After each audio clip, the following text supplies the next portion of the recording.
ท้ายกันนี่โอเค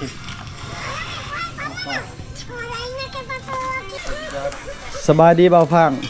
สบายดีผมให้พี่น้อง เบาพังเริ่มจอยแล้วพี่น้องไอ้ติดผู้ชายแล้วเดือนยังเหลือแต่หนวด สบายดีสบายดี ต่อไปจะเป็นคิวเบาพังพี่น้องเอ้ยต่อไปคิวเบาโดมกำลังหาเมียได้น้องๆลานๆ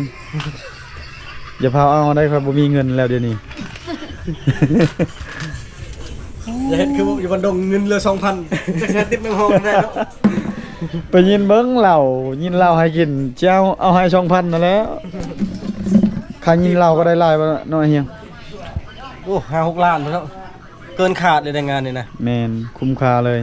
พอยก็ดีใจนำยันลุบเฮานั่นแหละคุ้มค่า บ่เป็นหยัง เฮาน่ะคุ้ม บ่เดือนนั้น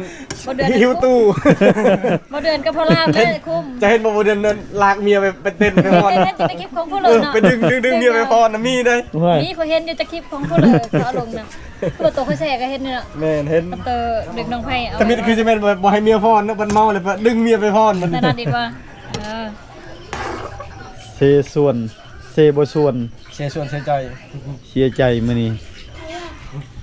เสียส่วนเสียใจ FC ถามหาบ่าวพางไปไสคือบ่เห็น หาก่อนพ่อแม่พี่น้องหาเงินกันหาเงินซื้อกูฟูกัน เจ้าก็คอยถ่ายคลิปเดือนหนึงเอาลง2คลิปก็ได้ อยากให้พ่อแม่พี่น้องได้เบิ่งได้ ซ้ำน้อง อย่าปะ แม่น ถ้าว่าเฮาได้เจ็บได้ไข้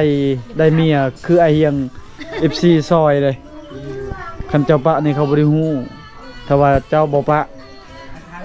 ต่อไปมีผู้ใหญ่ใจบุญช่วยก็มีงานแต่งหรือว่าเฮาได้เจ็บได้ไข้เฮาทีมนี่เงิน YouTube คืออ้ายนี่บ่แม่นว่าบ่ได้เฮาก็ได้อยู่แต่ว่าได้บ่หลาย เฮาก็ท้อคือกัน แล้วก็สู้นำกันนั่นแหละเพื่อลูกเพื่อหลาน เวลาได้เจ็บได้ไข้เขาเจ้าได้ซอย ก็คือมื้อนี้วันเดือนเกิดเอื้อยไผ่หรือว่าพี่สกายนั่นแหละ ไปด้วยสบายดีจอนนี่ สบายดี นุ่มงามด้วยจอนนี่ นกอ้อ สบายดีทอทีมสบายดีคิมมี่ สบายดีไปจานฟัง นุ่มไม้นุ่มงาม สบายดี นุ่มงามนุ่มกันยา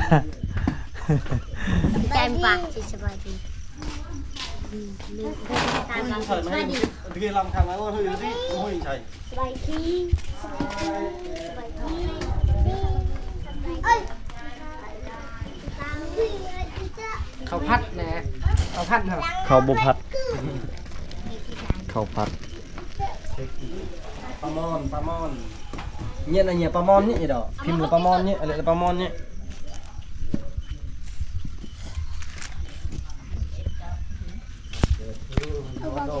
ยากกว่าเบิร์นและมีอะไรเค้กก่อนหน่อย จะเข่งในจะ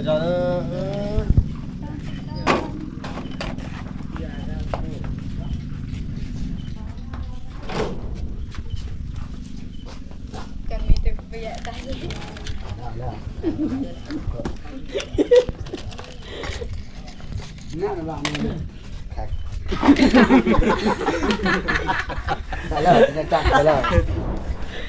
มีพอชัน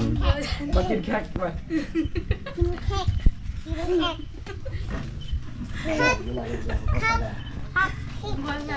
มีคากิน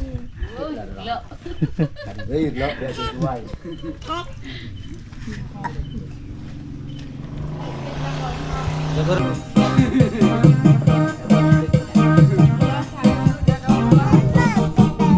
Happy birthday to you birthday to you ยั่วได้โดนนะ